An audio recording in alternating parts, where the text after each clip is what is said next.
Okay, in this video, we're going to look at a few different things, all centered around something we call the dot product. Before we get to that, I want to show you how you can create a unit vector. So just to review, a unit vector is a vector with a magnitude of 1.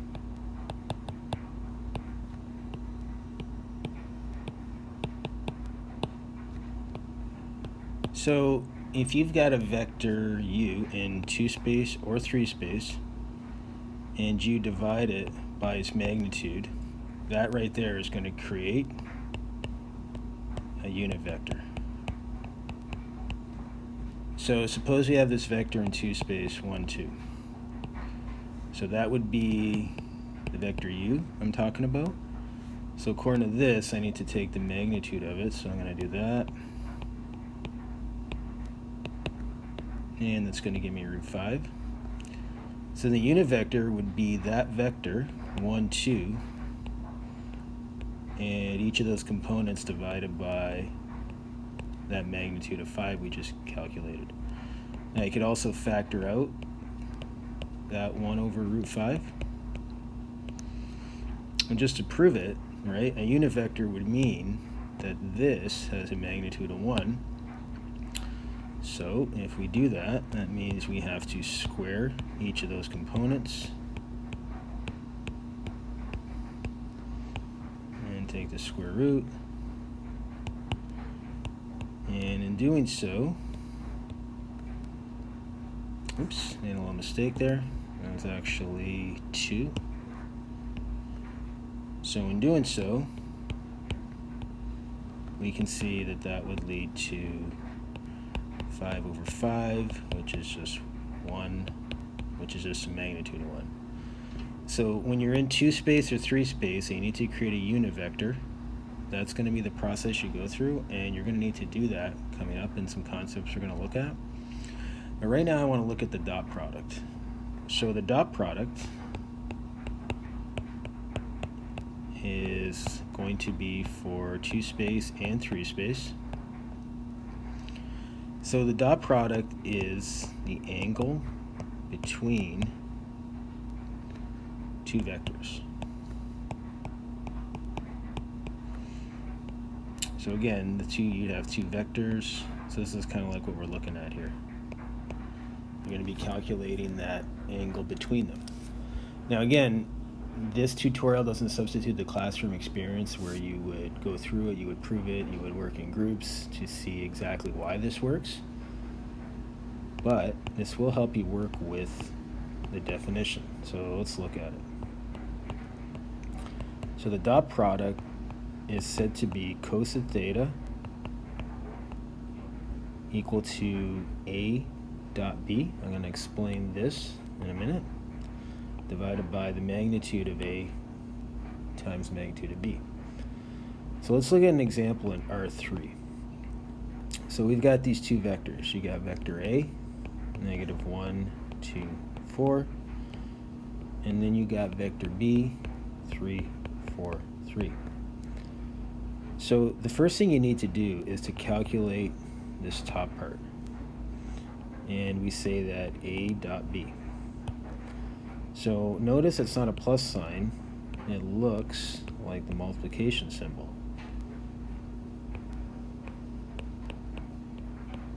So when you calculate A dot B, you're going to get a scalar. You're not going to get a vector. So this is how you do it. So the x component is going to multiply with the x component. So minus 1 times 3 is minus 3. The y component is going to multiply with the y component. So 2 times 4, and notice here I'm going to add and subtract them as I go along depending on the sign. And then the z components, which of course is 4 times 3, which is 12. And they're going to work that out, and that's going to come out to 17. So this part here, so we're going to start to put this together. Cosine theta, we just did the top part, is going to be 17. You're not going to get a vector out of that. That's always going to be a scalar. So you're multiplying each component with its proper component, and then adding, subtracting along the way to get a final value depending on the signs that you get when you multiply. So now the bottom part is calling for the magnitude, so I'm going to calculate the magnitude of A.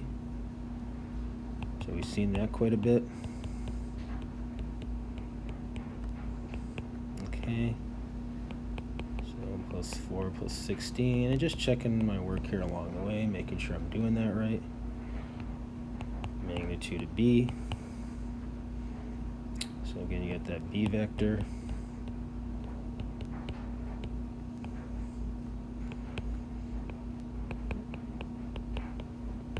And easy to make a mistake, not a big deal. So now, let's put them up here.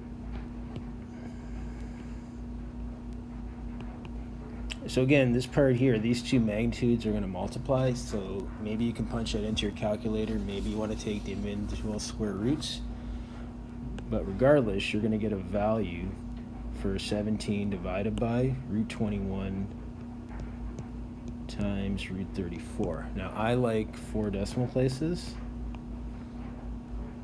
so you can use 5, you can use 6, you can use 3. I would use at least 3. And then making sure your calculator is in degree mode, and you're going to go second function depending on the calculator, so you might want to check with the manual or show your teacher, someone who's familiar with that. And you're taking the cosine, and this one should come out to about 50.5 degrees. So again, doesn't substitute being in the classroom and the proof and the work you would do with it, but that is how you would apply the definition of the dot product. And again, when you want to calculate the angle between two vectors in either 2 space or 3 space that are tail to tail. Now, I want to show you a couple other things here. So if you go A dot B with 2 vectors and it comes out to be 0, these vectors are perpendicular.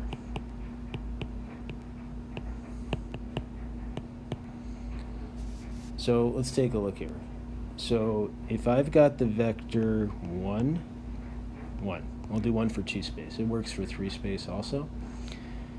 And then I got another vector. So we'll say that's A, and then I'll say this one's B, negative 1, 1. If I were to do the dot product here, that would be 1 times negative 1, which is negative 1, and 1 times 1, which is 1. So because that comes out to 0, I can conclude that those two vectors are perpendicular. But I want to prove it. So if you go to look at a visual of it, so it would look something like this. So you got 1, 1. So let's say it's about there. There's 1, 1. And then negative 1, 1 is about there. So you can see that it looks like it's perpendicular. But if you put into the definition of the dot product, so let's go here. So you already calculated this part. That part comes out to be 0. We already did that. Now, when you go to do the magnitude of A, so that's going to be 1 squared plus 1 squared, so that is going to work out to root 2. And the magnitude of B, so you had negative 1 squared plus 1 squared, again root 2. So you can see here what's going to happen. Because you got 0 divided by whatever that comes out to be, that's still going to be 0. And when you do the second function of a cosine of 0, that comes out to 90 degrees. And that proves that when A dot B comes out to be 0, that they're perpendicular. So again, at this point here, you could stop. You wouldn't have to go through and actually continue and finish off the formula, definition, whatever you want to call it. You can conclude those two vectors are perpendicular to each other. And the last thing I want to talk about in this video is collinear vectors. So collinear vectors are vectors that are parallel or lie on the same straight line. So basically, when we talk about collinear, we're talking about parallel. So I'm going to show you how you can tell two vectors are collinear or not. So suppose you got this vector 6, 4, and you are comparing it to this vector 3, 2. And you want to know if these two vectors are collinear. So I want you to look at the one with the higher components. See, like 6 is higher than 3 and 4 is higher than 2. And I want you to common factor. So look at 6 and look at 4, common factor. It should be the greatest one. 2 can go into both of those. So notice what happens here. See how you factor 2 out, and then you get, just change the highlighter here. And then you get 3, 2. Well, 3, 2 is exactly the one you were comparing it to. So these vectors are going to be collinear. So if you can factor one of the vectors, and what you end up getting after you factor in that bracket is the other vector you're comparing it to, that means they're collinear. So let's look at one for 3 space. So suppose I want to compare these two vectors. So 9, 15, and negative 18. And I want to compare it to 3, 5, negative 6. So go to the one that you can factor. So 9, 15, and minus 18. So I can factor 3 out of there.